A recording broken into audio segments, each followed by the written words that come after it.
The Toyota MR2 and the Pontiac Fiero have long been popularity leaders among the two-seat sports coupe brigade. And this year, the competition between the two of them promises to really heat up. The Fiero GT has a new suspension and power steering, while the MR2 has a formidable new supercharged power plant. Well, we decided it was time that East met West to find out which car was really superior. The confrontation began last summer at racetracks over 2,000 miles apart.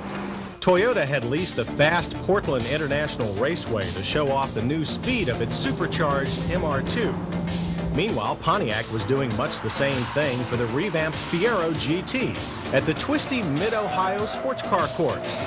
Pontiac also had something else up its sleeve, a new Fiero model called the Formula.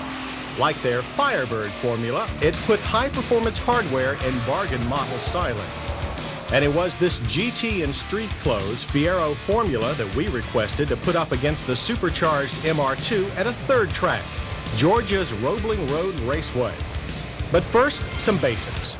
Ever since its introduction in 1984, the biggest shortcoming of the Fiero was its heavy, unsports car-like handling. It drove far more like the Chevy Chevette on which its front suspension was based. Well, 4 years later, new underpinnings have arrived. The front suspension uses coil springs in a more compact design than before. The stabilizer bar is thicker, and the overall geometry not only improves ride and handling, but makes for a shorter turning radius. At the rear is a tri-link design with lower spring rates and more rearward wheel movement for a smoother ride. Rough pavement road holding is also supposed to be improved. The one new feature our Fiero did not have is the electromechanical power steering system. Its availability is delayed until at least late spring. The powertrain of the Fiero formula is like last year's GT, a multi-port injected 2.8-liter V6 delivering 135 horsepower and 165 pound-feet of torque.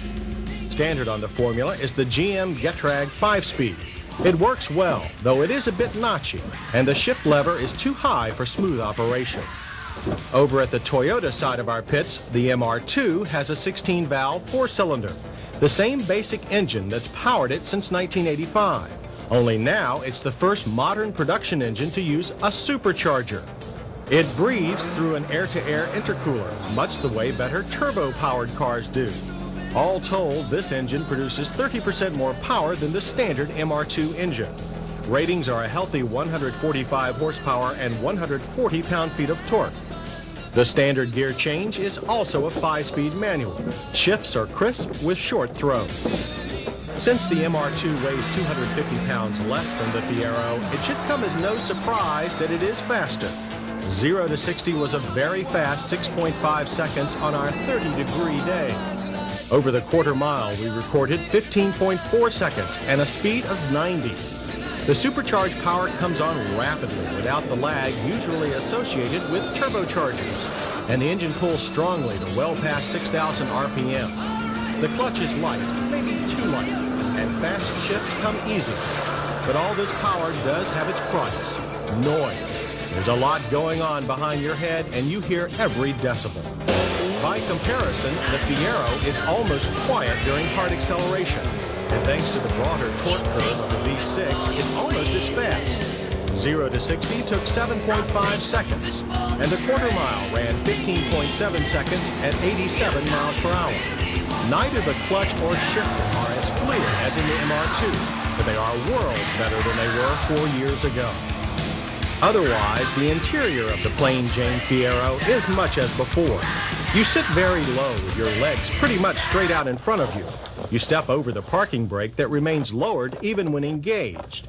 The seat could use more side bolster support to keep you in place during fast turns. Some of our drivers had to wedge a knee against the door to keep from sliding around. The Fiero GT seats have much better support. Over the years, there have been several changes in the Fiero's large, backlit, and easy-to-read analog gauges. However, lack of space requires that some engine readouts reside in a separate pod above the center console. Straightforward controls for the temperature, ventilation, and radio reside below. They work well, but are hard to reach for most drivers. Thanks to its taller body, getting in the MR2 is easier than in the Fiero, but there's a snugger fit here. We do prefer its more chair-like seats, but the side bolsters are so high that wider drivers feel pinned in. Then again, both of these models are two-seat sports cars, not four-horse sedans. Gauges are clear, analog, backlit, and all arranged in front of the driver. A green light tells you when the supercharger is working. While the rest of the dash retains its original pieced-together look, all controls are within easy reach and are simple to understand. That's good, since the last thing you want to do at speed in the supercharged MR2 is be distracted. While the MR2 always handled well, there is now more than enough power to quickly explore its cornering limits. Our staff was very divided on the handling of the MR2. Some felt its slot car nature made it a ball to drive fast. Others felt the MR2 felt insecure, too easy to push beyond its limits. At peak cornering power, the tail can unexpectedly twitch around, and the car is so throttle sensitive that it's hard to apply just the right amount to keep the car composed. By contrast, the Fiero formula was extremely predictable and felt solid even near its slightly lower cornering limits. The new suspension still pushes into turns, but now only mildly. The manual steering is precise with good road feel, and the steering wheel won't pull out of your hands over bumps quite as badly as it used to. Now that the Fiero's front can make turns, we were also impressed at how well the back end followed suit. There was none of the twitchy rear end complaints found in our last two tests of Fiero GTs. Even the slower revving V6 didn't bother us, since there was always enough power when needed. Since most owners of these cars will spend 99.9% of their driving time on roads rather than racetracks, it follows that these must be practical cars too. Fuel economy is quite good on the MR2, with ratings of 24 city and 30 highway. The Fiero is thirstier at 18 city and 28 highway, but still very acceptable for a sports car.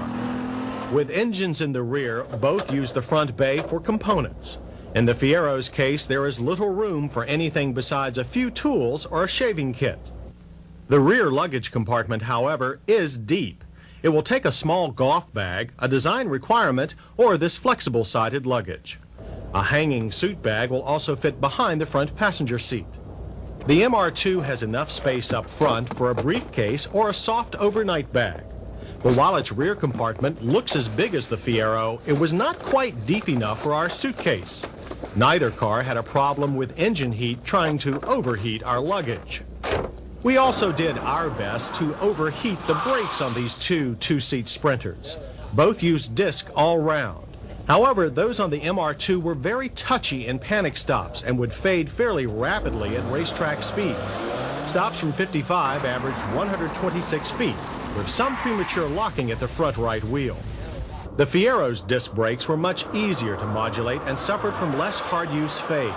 In our brake test, distances were shorter than for the MR2 at 118 feet from 55. We did notice the right rear wanted to lock up during the last few feet of travel. Pedal feel was solid. As for price, the Fiero formula begins at $11,000, with our car totaling $13,000. The Racier GT has all of our car's equipment standard plus fastback bodywork. It costs $14,000. By comparison, the supercharged MR2 begins at $16,400.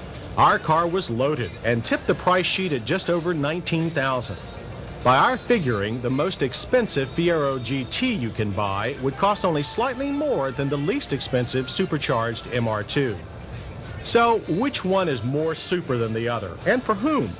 Well, we know that the MR2 is faster, both in a straight line and around a racing circuit. It also has the best seats and the most noise. While the reliability of its supercharger is unknown, Toyota quality is well known. The Fiero, however, is a far more comfortable car to drive hard, and it is only a little slower than the MR2. It also has better brakes, and its engine is less complicated. Its reliability record has improved to acceptable, and it is far less expensive than the supercharged MR2.